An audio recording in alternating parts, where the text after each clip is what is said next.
But hey there, I want to thank everybody for coming. This is Aiden Rowe coming to you from the Northampton Branch Library. And we're here for a program with the Mariners Museum. Would you like to introduce yourself?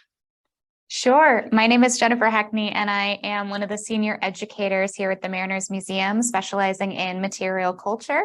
I've been at the museum for over 3 years, but before that, I was at Children's Museum, the United States Holocaust Museum, the Charles Hosmer Morse Museum, and had an assistantship at the Smithsonian American Art Museum and National Portrait Gallery.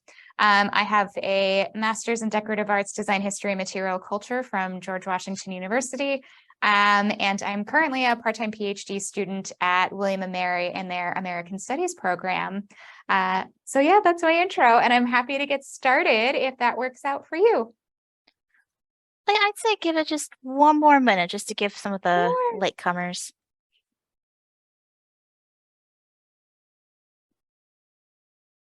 I think we've done pretty good though.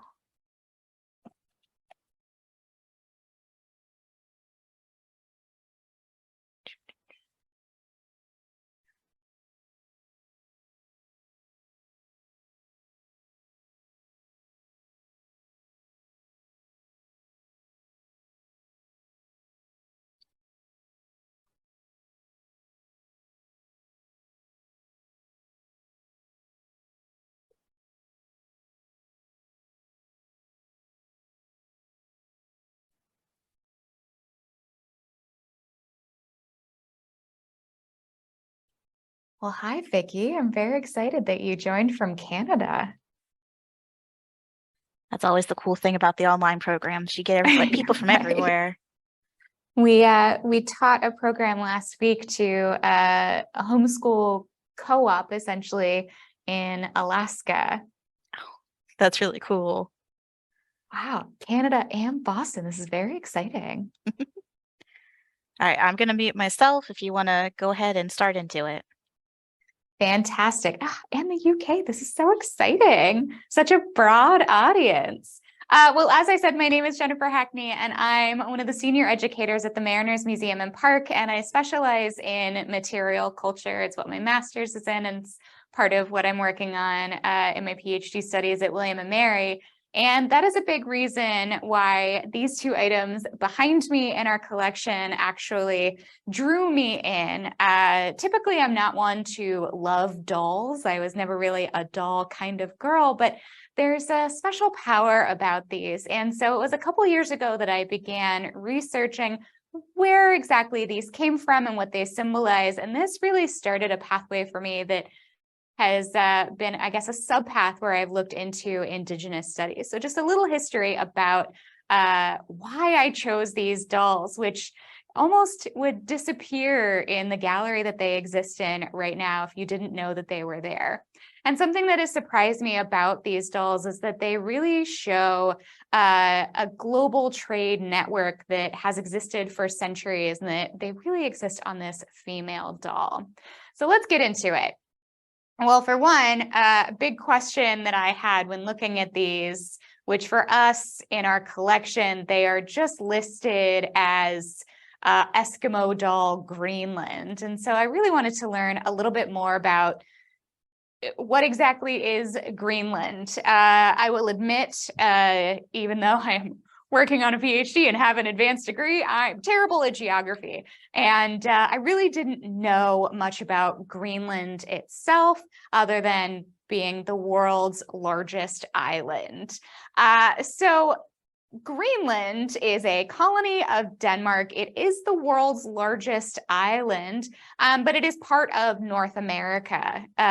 Just kind of geographically, 85% of the land is ice cap, which means that only 15% of Greenland is habitable.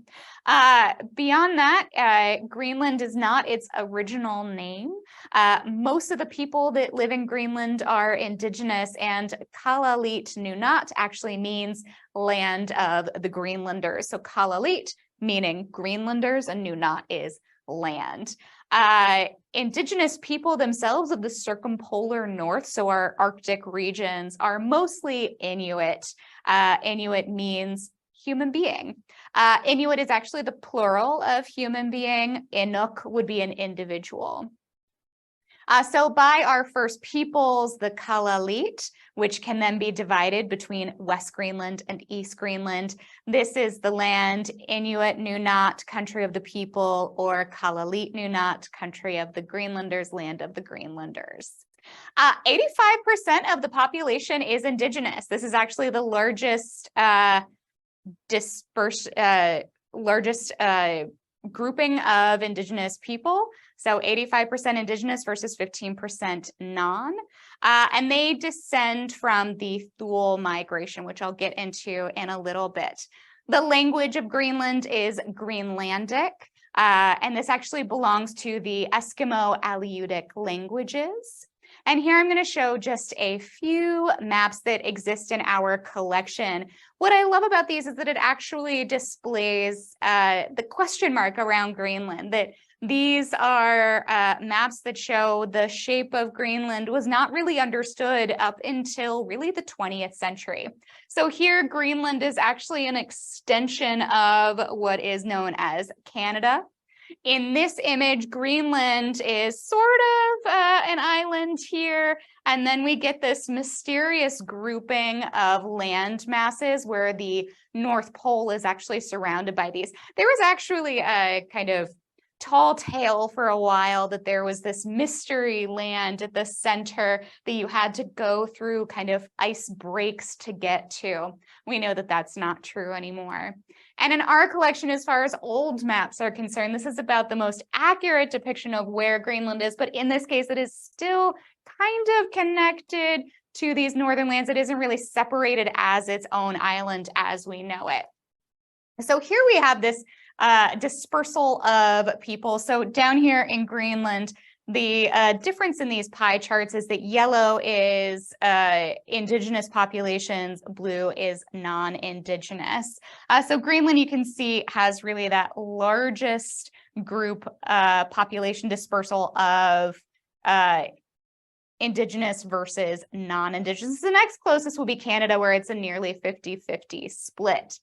Now over here, one thing that is really important about many indigenous groups is that you can use kind of large grouping names like Inuit to refer to all of our circumpolar indigenous peoples, but the main preference is to go by their language origin.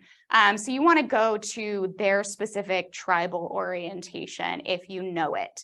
If you don't, best case scenario is for our circumpolar people to say Inuit. A little note about Eskimo. This is from the French for Eskimo, which means wearer of snow-netted shoes.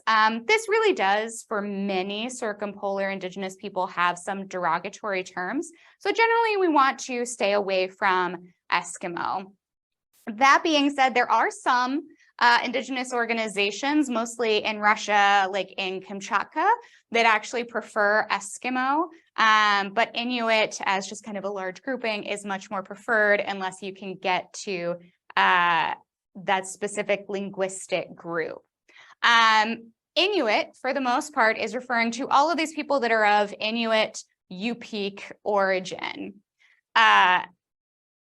So Inuit, as I said, means people. It's the plural of Inuk.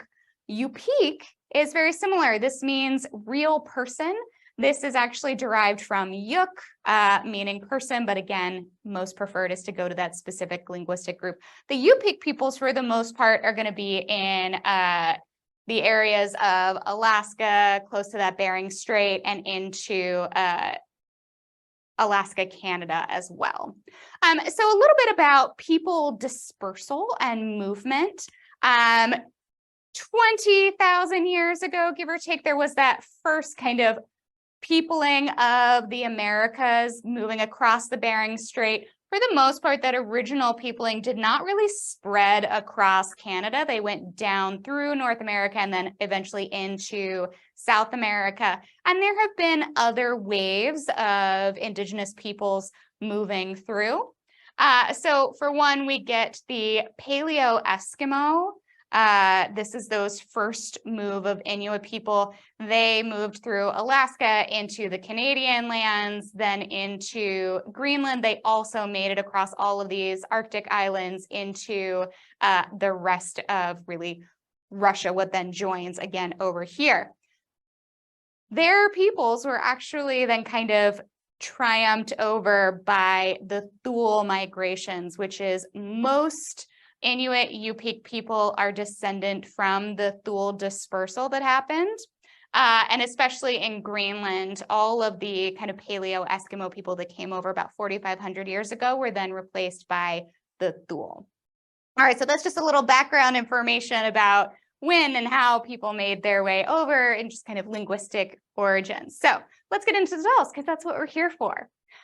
So one question that I had when I first started looking at this is why exactly dolls? Well, as a material culture person, I love what dolls do. I love what dolls teach and how especially young children can learn things from dolls. They can learn about themselves. They can also be somewhat aspirational as well. But for the most part, dolls are figural representations of us. They're who we are. Typically, we are drawn to dolls that look like us. We might make dolls that look like us. We're all people. We're creatures of habit, pattern recognition. And so they are these figural representations of us. They're us shrunken down. They are found in almost every single culture. Every culture has a version of a doll, whether it is stacking dolls, stuffed dolls, plastic dolls. Almost every culture has a type of doll, even in its most primitive forms. And that's because we want playthings. We want things that we can enjoy and have fun with, but we also want things that can be aspirational. And we want things that show us who we can be, what we're capable of. And dolls are a great way to do that. Even though I wasn't a doll person, when I played with Barbies, I imagined myself being a hairdresser and cut all their hair off. But it was something that I could aspire to be. Even today, Barbie has expanded. She could be a doctor. She can be a lawyer. She can be a professor. And so it is something that little children can look at and have hope for the future.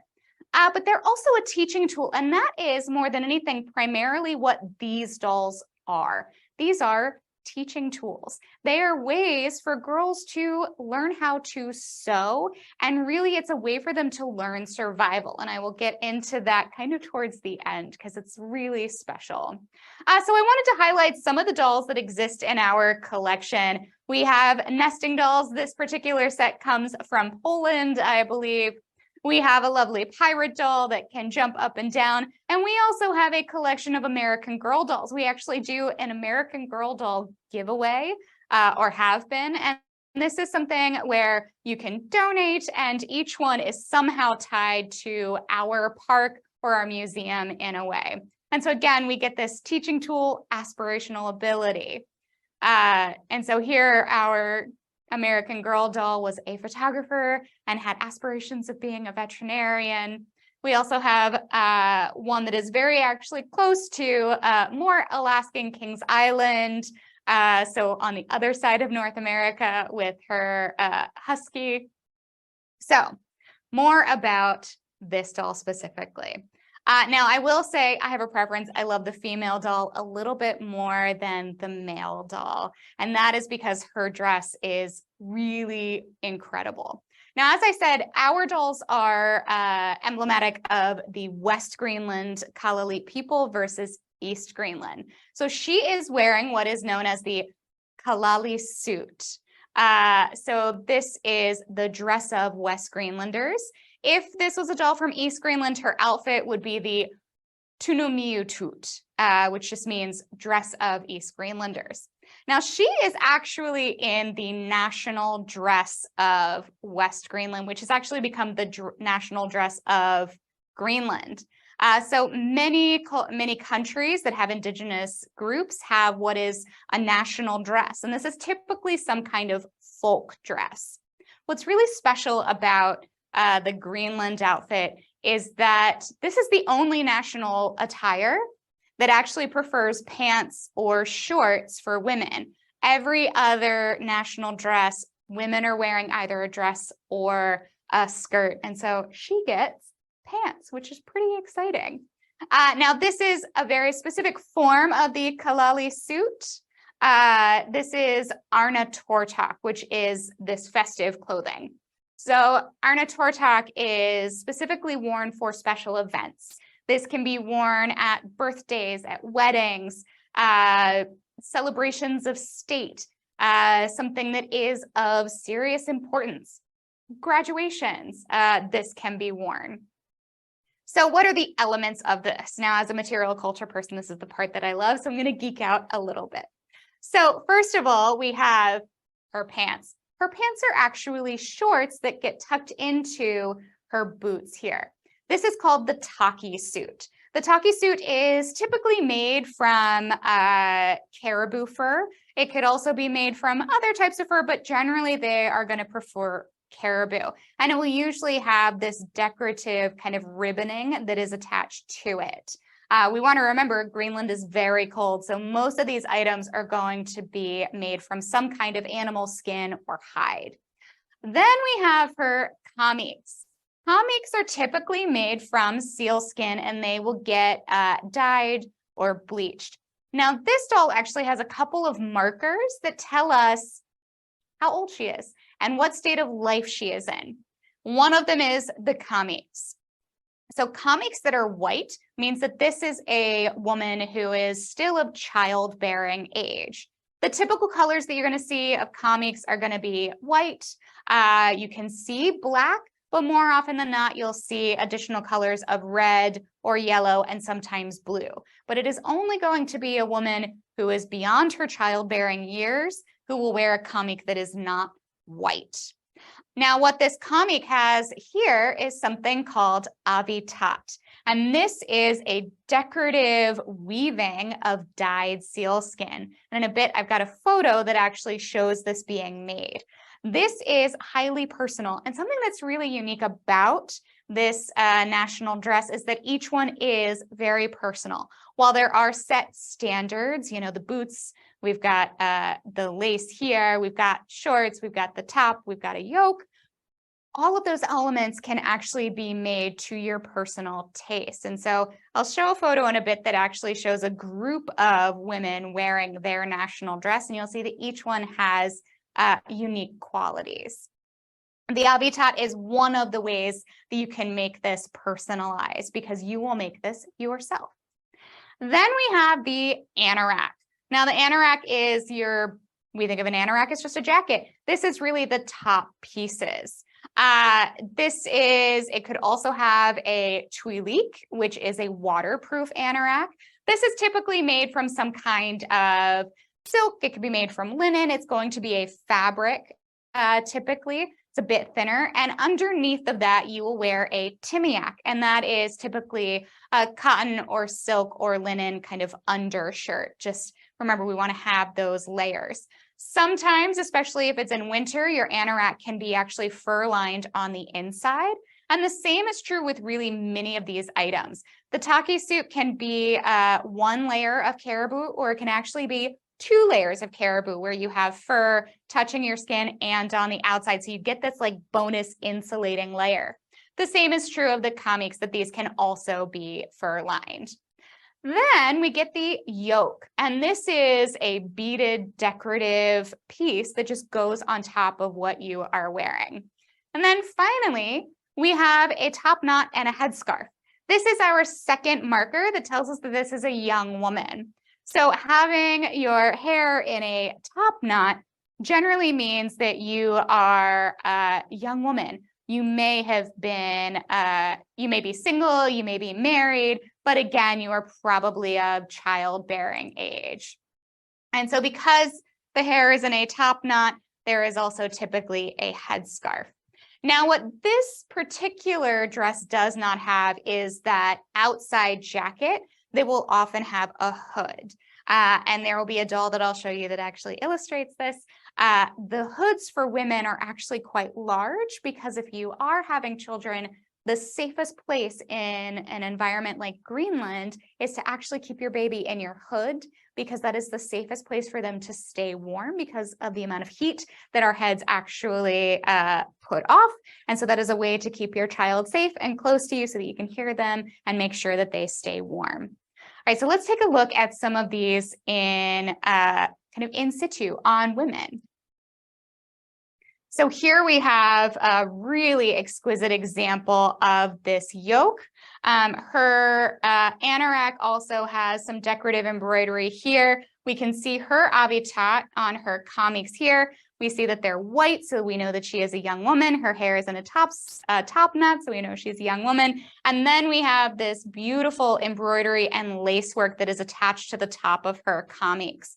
I'll show some photos about that in a bit. Here's that photo I was talking about that actually shows many women, and you can see the strong variety that exists throughout. Now, all of these women are wearing more of a red anorak. A lot I have seen have this plaid fabric, and this is often because that's what is able to come in just a trade network. What you're able to purchase is what you'll often make this out of. And then we have those ribboning on the taki suit. We have our decorative comics that each have an individual habitat, individual embroidery and lace.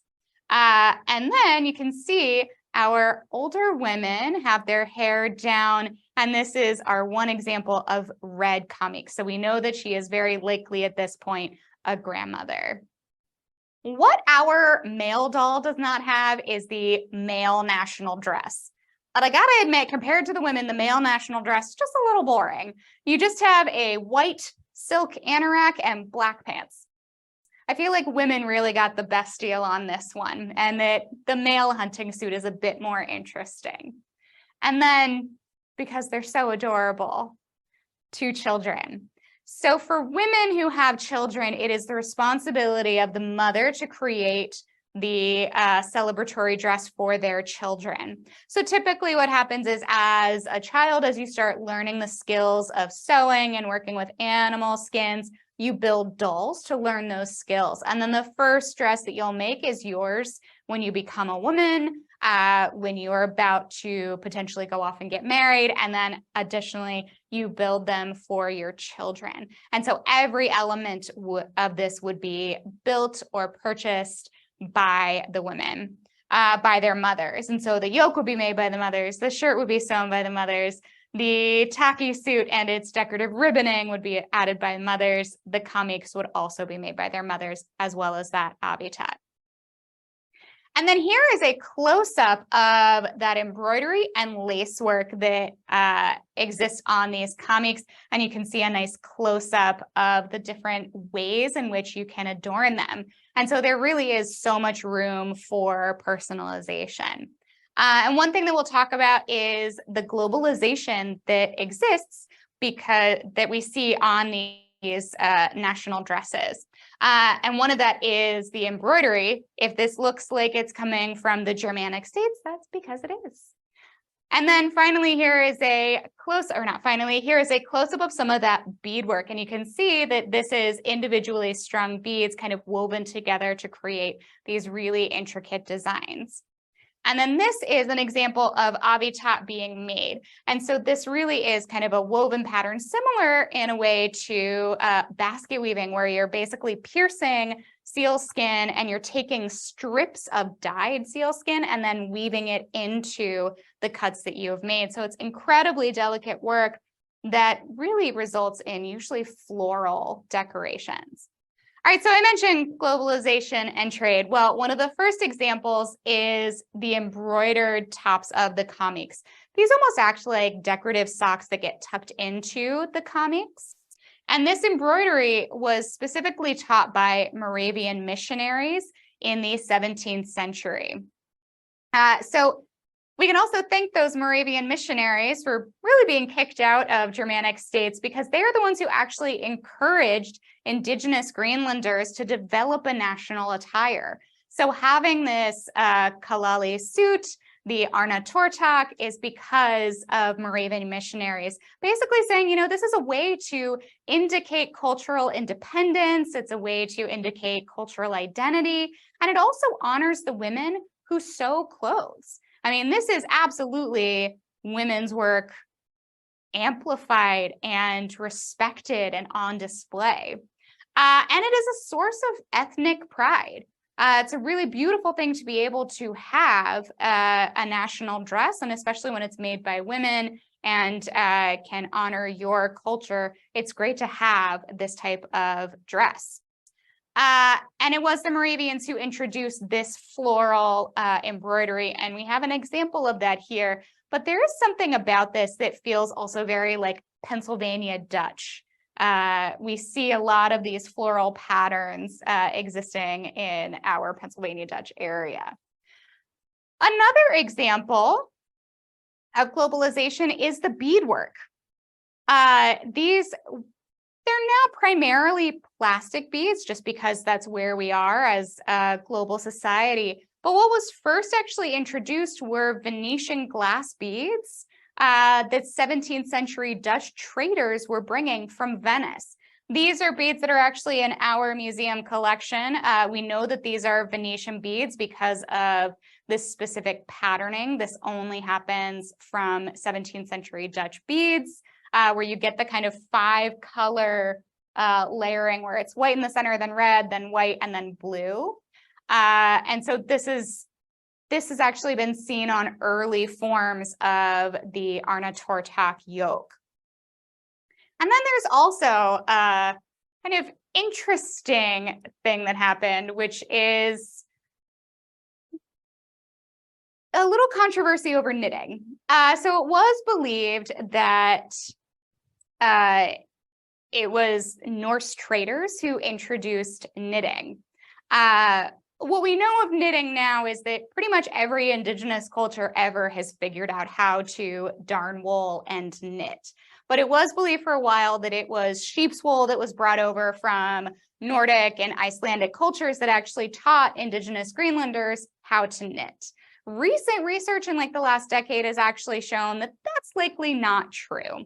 And what they were actually using was the underwool of the musk oxen. And this is a very special kind of fur that when it is turned into a wool is called kiviut. And kiviut is actually much thinner than the finest cashmere and is much warmer than the warmest wool. It's about 3 times warmer or 12 times warmer and like 3 times thinner. Its micron is much smaller than cashmere. And so it is this incredibly fine, soft, warm wool. And it makes sense because the musk oxen has basically adapted to live in these incredibly harsh, cold, snowy, windy environments. Their fur basically has the ability to like brush off water, brush off snow, and they have this very thick, fine under fur that can withstand those really harsh winds. They can live in an environment that others cannot. And I love this image that's in our collection, where we can actually see the different animals that exist in the circumpolar regions. And this here is our musk oxen, which funny enough looks much smaller than he really is in reality if you compare him to our people. And one thing that I actually forgot to mention on the last slide is that the yoke patterning that exists should look kind of like Fair Isle sweaters. And that is because the patterning was introduced by Norse traders as well. So the Arnatortak is getting influence from Venetian beads. It's getting influence from floral embroidery from Moravians, as well as the lace work. The patterning comes from Norsemen. And so it's really trade from all over influencing how this outfit comes together. So let's take a quick look at the man, because we don't want to forget about him. Even though the female doll is my favorite, we still want to include the man. So this is actually a hunting outfit. We get the same elements. We have our taki suit, we have our kamiks, and we have our anorak. Materials are a little bit different. So for one, the taki suit, this is typically going to be made from a caribou, could be made from other animals, typically caribou, sometimes polar bear. The comics, instead of being just seal skin, there may be a layer of seal skin, but there's also going to be this outer layer of fur as well. Their anorak is going to be a fur anorak for hunting because typically their hunting is in very cold weather. It's done usually in the winter. And so this is going to be made typically of a polar bear. Something that's really important about polar bears is that for many circumpolar indigenous groups, you're actually not really considered a man. You have not reached a state of manhood until you have been able to conquer a polar bear. The polar bear is viewed as the closest link in the animal kingdom to human beings. When a bear stands up on its hind legs, it looks a lot like a man. When a bear has actually been had its fur removed, when it's been skinned, it looks very much like a man. And so there is this lore that exists with man and the polar bear, that you are not a man until you're able to conquer a polar bear. And they're very hard to come by. It's not an easy kill. And so it's a defining moment to be able to not only conquer a bear, but to be able to wear that as well. Now, if you are hunting on the water, what would then go over top of this, because typically you'd be in a kayak, would be something called a kanlika. And this is a gut skin parka. And so this is typically made from gut skin and sinew, and it is waterproof. And so you place that over top of everything else, you connect it to your kayak, and so that's going to keep you watertight if you are, say, hunting seals or whales or something else that's on the water. So let's take a quick look at some of our Kalaallit men. Now, in this case, his outfit is kind of reversed. So his top is caribou and his bottom is polar bear. And then he's got, these actually look like they are store-bought comics. Totally fine in the modern era. Now, one thing that's really interesting about a lot of our indigenous groups is that typically your skills and your traditions are handed down generation to generation. And so for young girls, you're going to learn the skills of sewing from your mother. And for young boys, you're going to learn the skills of hunting from your father. However, if you do not have both male and female children, your oldest female, if you have all girls, your oldest female will learn the skills of hunting from your father. And the same is true in the opposite. So if you have only girls, so if you have only boys, then I believe it is the youngest male will learn the skills of the mother from his mother. And there's also this special, for many indigenous groups, the binary doesn't necessarily exist. There can be individuals who exist in both female and male spiritual realms, and they're considered really special because they can actually imbue both female and male qualities. And for many who do imbue both realms, they'll actually end up going more towards spiritual work. They may end up becoming more like shamans or spiritual connectors, spiritual guides who can communicate with the spiritual realm. So sewing is actually considered magic for indigenous groups of the North. It is considered women's magic. The ability to treat animal skins and hides and sew it into something that can be worn is believed to be women's magic. So part of this is that women are tasked with tanning and stretching animal hides. And this doesn't just go into clothing, but it also goes onto their vessels. So their tools are the tools of women's magic. Their ulu is their knife. This is something that is basically pressed into the hide so that it can be cut. The ulu can also be used as a generic knife as well. And their kakpik is their needle case. And so this will be usually an ivory case, probably made from walrus ivory, that has a bit of seal skin that you connect your needles to. This is your case that kind of holds your magic. So what exactly is this women's magic? Well, the ability to turn something into clothes is itself pretty powerful. I don't know about any of you, but I've made clothes, and it is easily one of the more difficult things that I've made. But for indigenous people who have incredible connections to the animal kingdom, there's a whole kind of cycle of spirituality and magic. So when a man goes out to hunt, He is wearing clothes that have been treated, tanned, and sewn together by typically his wife. If that animal has been treated with honor and respect, it exists within those clothes. And so when the man goes out to hunt, future animals that he is potentially hunting can see that those skins were treated with respect. And so that animal is going to be more likely to give himself over.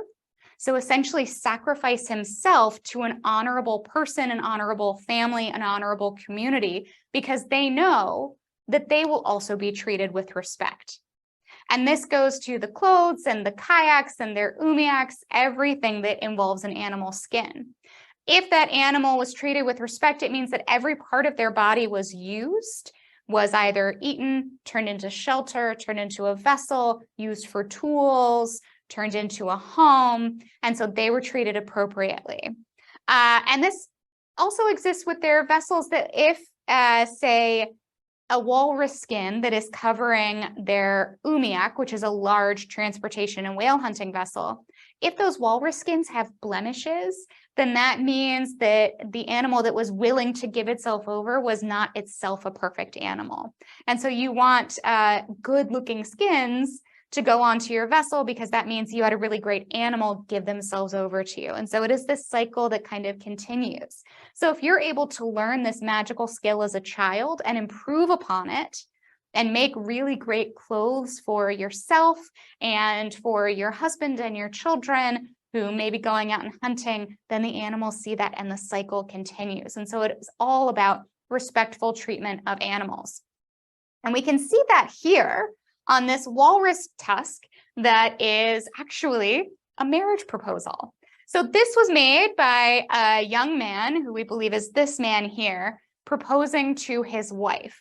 And if we follow what is happening here, we see that, yes, we have this man. This right here is an umiak.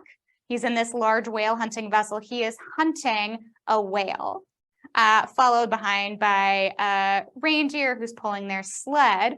Up here, we also have his kayak and other tools of a hunt. But ultimately, who's actually catching this whale is his wife, because it is the belief that a man is what his wife makes him. And this is literally what she makes him, as well as what she's kind of metaphysically able to make him into. It is believed that women actually have a stronger spiritual connection to the animal world.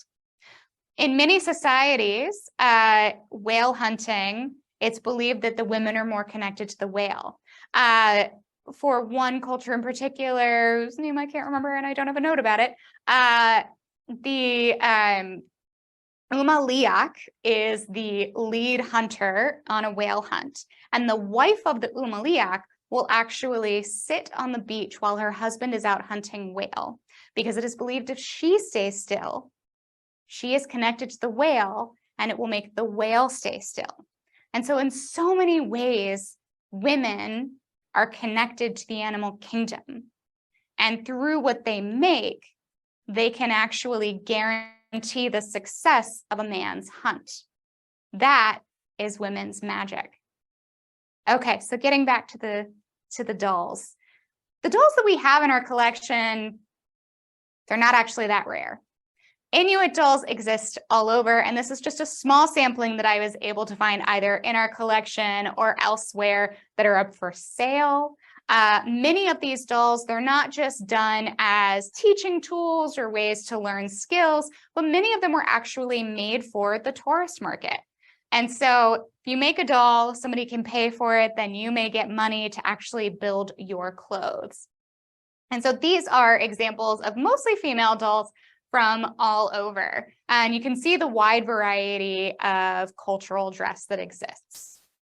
This also shows that very large hood that a baby would be placed inside of. Here we actually have East Greenland dress next to West Greenland dress. This is another example of West Greenland dress. And again, you can see the difference. Her hair is down and her boots are colored, so we know this is an older woman. And here we have a pair of women, and this you can see that fur anorak that would have gone over top of your fabric anorak and your yoke. And here we actually have her little baby that would be placed inside of her hat, and you get a close-up of her kamiks. And this is a different type of patterning that can exist. Typically, what you see in West Greenland is that kind of circumference of avitap, but it can also exist in this line going down the center. And then here is another example of East Greenland dress. So the female East Greenland dress, they do still have the taki suit and the kamiks, but their anorak is typically going to be much longer in the front, almost like an apron. They don't have that beaded yoke. And then in our collection, we have a couple of dolls in vessels. Because again, if these are being made for the tourist market and as a teaching tool, you want to have a variety of dolls that you can sell. But because these teaching tools are meant to teach women how to sew and how to treat animal hides, of course you want to know how to treat the hide that goes on kayaks and umiaks, because it was the women's responsibility to tan those and also attach them to the frame of a kayak or an umiak. And so we have a couple examples in our collection. This one I especially love because he just seems so surprised that he is in a kayak. All right, so that actually brings me to the end of my time. I kind of sped through that in a way that I wasn't expecting. So does anybody have any questions for me?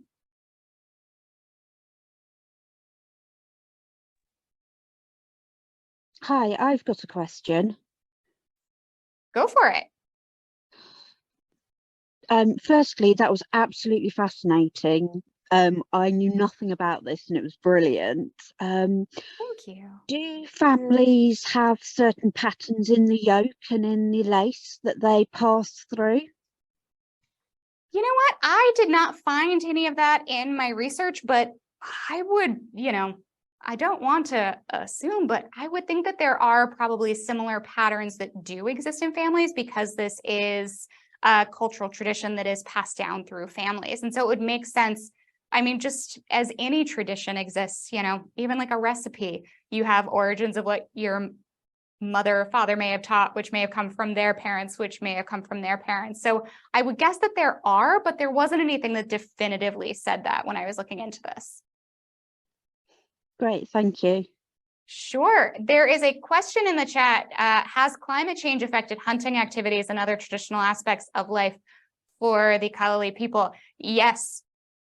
Yes. What we actually saw in just this past year, it rained in Greenland for the first time on record. There is ice melt happening. Animals have been dying off. They've been starving. It's no secret that the polar bear population is dying. There is a lot of movement of polar bears into areas that they aren't typically seen because they're looking for food, which means that there are fewer animals to actually hunt. There are restrictions being placed on many indigenous communities. There is also the reality that subsistence hunting exists, and so they're only hunting the amount that they need to. But we're seeing whale populations reduce, polar bear populations reduce, walrus and seal populations reduce as well. And so there is a pretty big change happening. And one of the things that a lot of anthropologists and scientists and climate scientists are actually investigating is indigenous traditional knowledge, because there is so much knowledge passed down through oral history that actually teaches scientists about how to kind of approach a lot of climate change issues so that some of that can be reversed and help indigenous communities. There is another question in the chat. What kind of size are these dolls, and are the materials used the same as they would be for the life-size clothes, even the weaving? It seems like that would be a very intricate practice. So there are some changes. Our dolls are about 16 inches tall. They're not too big. I could also be overestimating because they're above me in our gallery. So they're somewhere between 12 and 16 inches. They do vary in size, but for the most part, they're using a lot of the same materials. Our taki suit, I believe, is rabbit fur, instead of caribou. These we do believe are all seal skin. This is going to be fabric readily available because that's just made from fabric. And our beading here is they are glass beads. So our dolls they were acquired in 1937. And so they were made before that. And so this would have been before plastics were available. So these are glass beads. And the same is true with our male doll. I don't believe that this is polar bear. I believe it is an Arctic fox and that this is rabbit as well. But for the most part, they do stick pretty true to a lot of the materials that they would be using or easy substitutes. Hi, this is so interesting. Man, I'm trying to picture how in the world does a woman keep a baby inside her hood? You know, why doesn't it slip down the back of her shirt? Or how does she secure it in there? I'm not sure. I have seen photos of the babies in there. There were actually some photos that I was recently going through from the Lohman brothers who were in Nome, Alaska, and they've got quite a few photos of women with babies in their hoods. And they're not very loose hoods. Once you get a baby in there, it tightens up pretty well. And these are, their clothes are multi-layered. There is typically double-sided fur, and so they're pretty thick hoods. And so they're able to tighten them pretty well. Do you have any of those pictures handy? No. Okay. Not, okay. well, maybe. If, let's see, I think I can find one pretty quick.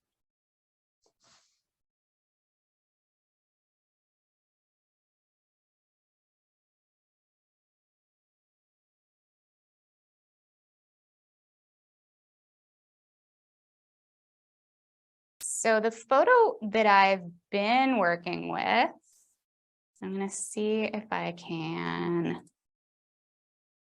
might just drag this onto the screen.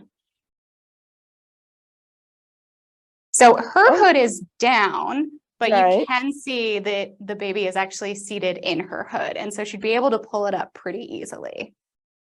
Wow. And this, I will admit, this is actually the Library of Congress's version of the photo that we have. It was just the easiest one that I could access. Yeah. No, thank you very much. You're so welcome.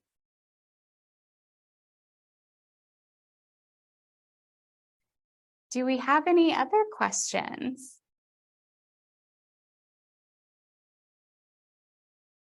Is their second language Danish or is it English? It is Danish. And then I believe English is the third language. But again, primarily what they are speaking is Kalaallit is Greenlandic because 85% of their population is indigenous. Hi, sorry, I have another question. Sure. So the different people groups, Alaska, Canada, Greenland, do they consider themselves related somehow? Yes. So they all actually, DNA evidence actually shows that most are of the Thule migration that happened about 1,000 years ago. There are still many that do descend from that Paleo-Eskimo, which became known as Dorset people. Dorset because evidence of them was first found in Dorset Cave, which is somewhere in Canada. But yeah, they all have, they're all kind of the same original peopling. Of course, differences spread out. And so they, they do have a DNA evidence to show that they are linked, and they do share a lot of cultural traditions. Who were the Thule people? So the Thule people, this was one of the many kind of indigenous peopling migrations. They were just named the Thule, I think, for the discovery when they were discovered. I should probably figure out why Thule is the name. So the Thule is, it's kind of like, oh, my people are a descendant from Europeans. The Thule were, it was a migration of people that came over the Bering Strait land bridge. And is there anything in their language that is common across all of yeah. those? So there are some small linguistic differences, but especially the circumpolar people of Alaska, Canada, and Greenland share a lot of similarities in word origins.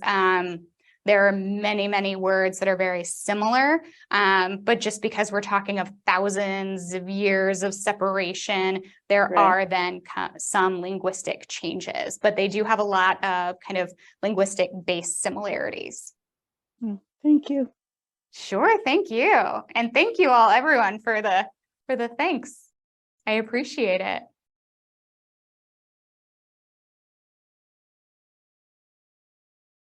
All right, well, if there are no other questions, then I think that we will hand this back over to Hampton Public Library.